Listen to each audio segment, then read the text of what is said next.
স্বাগত। আপনারা দেখছেন চট্টগ্রামের সংবাদ। নোবেল বিজয়ের ১.৫ যুগ পর আবারও সুখবর এলো চট্টগ্রামের হাটহাজারীর নজমিয়া হাটের বাথুয়া গ্রামে। এই গ্রামেই জন্ম বর্তমান অন্তর্বর্তীকালীন সরকারের প্রধান উপদেষ্টা ডক্টর মোহাম্মদ ইউনূসের। এই খবরে গ্রামে বইছে আনন্দের বন্যা। আকরাম হোসেনের রিপোর্ট, ক্যামেরায় ছিলেন আবু জাবেদ।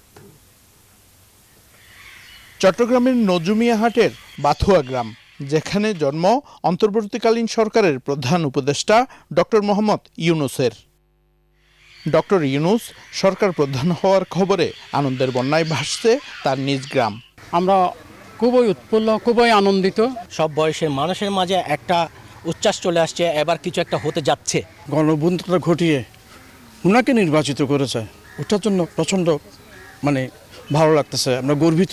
এই বাংলাদেশের জনগণের প্রতিও আমরা এলাকাবাসী হিসেবে এই যে ওনার গ্রামের এই যে পরিবারের মানুষ হিসেবে আন্তরিকভাবে ধন্যবাদ এবং কৃতজ্ঞতা জানাচ্ছি। ছোটবেলায় গ্রামে গেলে নাটক এবং খেলাধুলায় ব্যস্ত থাকতেন ইউনূস।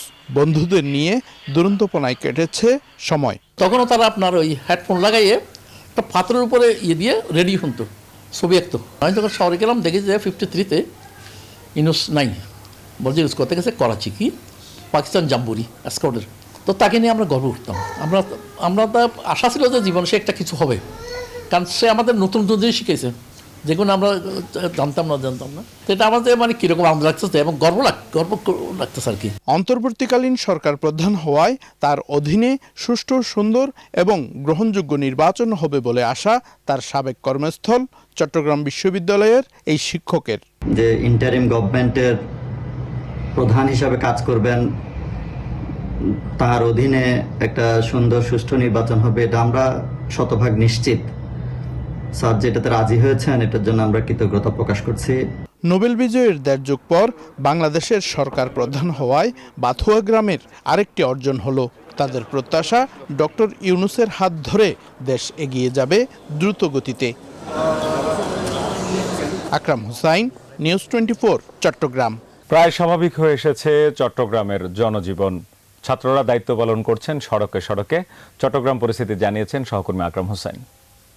আপনারা জানেন, শেখ হাসিনা সরকারের পতনের পর কিন্তু বাংলাদেশে একটা প্রশাসনিক শূন্যতা দেখা দিয়েছে। সেই শূন্যতা পূরণ করার জন্য চট্টগ্রাম মহানগরীতে শিক্ষার্থীরা যেই ট্রাফিক সিস্টেম ছিল, সেই ট্রাফিক সিস্টেমটা নিয়ন্ত্রণের জন্য কাজ করে যাচ্ছেন শুরু থেকে গত 4 দিন ধরে। যেহেতু চট্টগ্রাম মহানগরীর কোনো সড়কে আমরা পুলিশ সদস্য দেখা পাইনি, যার কারণে যাতে যানজটমুক্ত চট্টগ্রাম মহানগরী থাকে এবং জনগণ যাতে যানজটমুক্তভাবে চলাফেরা করতে পারে, সেই জন্যই কিন্তু শিক্ষার্থীরা সেই যানজট নিরসনের চেষ্টা চালিয়ে যাচ্ছেন।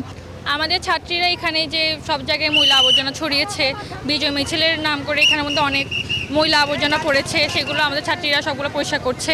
আর তাছাড়াও দেয়ালে যে রঙগুলো লাগা ছিল, সেগুলো এখন আমাদের ছাত্রীরা এখনও কাজ করছে, ওখানের মধ্যে পরিষ্কার করছে।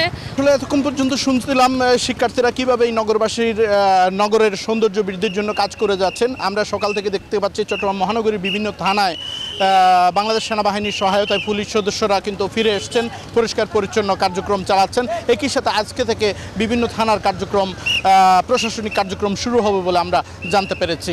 ফিরে এসেছেন পুলিশ সদস্যরা, থানায় থানায় কিন্তু শুরু হয়েছে কার্যক্রম। এই বিষয়ে বিস্তারিত জানিয়েছেন সহকর্মী নয়ন বড়ুয়া জয়। চকবাজার থানায় আছি। চট্টগ্রামে 16টি থানা আছে, সব থানায় পুলিশ কিন্তু ভেতরে প্রবেশ করতে শুরু করেছে। আমরা দেখছি যেহেতু এতদিন ধরে কিন্তু আসলে পুলিশ কিন্তু থানায় ছিল না, তারা আতঙ্কের মধ্যে ছিল। যেহেতু এখানে সাধারণ মানুষ পুলিশকে ভালোবাসে, যেহেতু তার কারণে পুলিশও কিন্তু থানায় আসতে শুরু করেছে। সেনাবাহিনীর টিম কিন্তু তাদের অবস্থান আমরা দেখছি, পুলিশ যেন তারা কোনোভাবে সমস্যায় না পড়ে সেদিকে কিন্তু তাদের নজর আছে বলে আমাদেরকে জানিয়েছে। বিভিন্ন জায়গায় কিন্তু আমরা দেখছি এই আতঙ্কে পুলিশ কিন্তু তারা আসতে ভয় করছেন এবং কি আতঙ্কের মধ্যে আছেন। লক্ষ্য করা যাচ্ছে থানায় থানায় পুলিশের অবস্থান কিন্তু আমরা দেখছি এখানে তারা কাজ শুরু করছে। কিন্তু আসলে যে পুলিশের যে কার্যক্রম, পুরোদমে যে কার্যক্রম, সেই পুরোদমে কার্যক্রম এখনো পর্যন্ত নেই। তবে জেলা প্রশাসক যেমনটা জানিয়েছেন, ট্রাফিক পুলিশ যেন রাস্তায় থাকে, এমনকি শিক্ষার্থী যারা রাস্তায় নেমে ট্রাফিকের কাজ করছে তারাও কিন্তু সেখানে থাকবে বলে আমাদেরকে জানিয়েছেন। তো এই ছিল আমার এখানকার সর্বশেষ। ফিরে যাচ্ছে আপনার কাছে। বৈষম্য বিরোধী ছাত্র আন্দোলনে নিহতদের রুহের মাগফিরাত কামনা এবং আহতদের দ্রুত সুস্থতা কামনায় দোয়া ও মোনাজাত অনুষ্ঠিত হয়েছে মসজিদে মসজিদে। জুমার নামাজের পর বিএনপির দলীয় কার্যালয় সংলগ্ন জামে মসজিদে দোয়া মাহফিলের আয়োজন করা হয়। এ সময় কেন্দ্রীয় বিভাগীয় কমিটির যুগ্ম সম্পাদক বিএনপি নেতা মীর হেলাল সহ অনেকে উপস্থিত ছিলেন।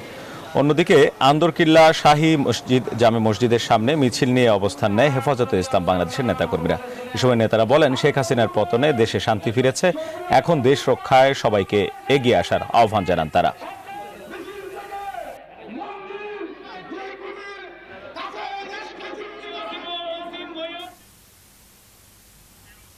চট্টগ্রাম বিশ্ববিদ্যালয়ের উপাচার্য, উপাচার্য, প্রক্টরিয়াল বডি এবং সকল হলের প্রভোস্টদের পদত্যাগের দাবিতে সংবাদ সম্মেলন করেছে বৈষম্য বিরোধী ছাত্র আন্দোলন।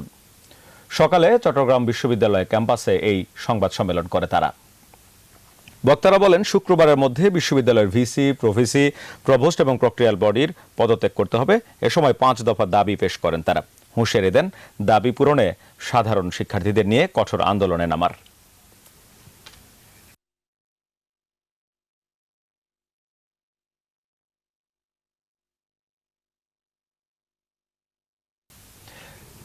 এই ছিল চট্টগ্রাম সংবাদের আজকের আয়োজনে।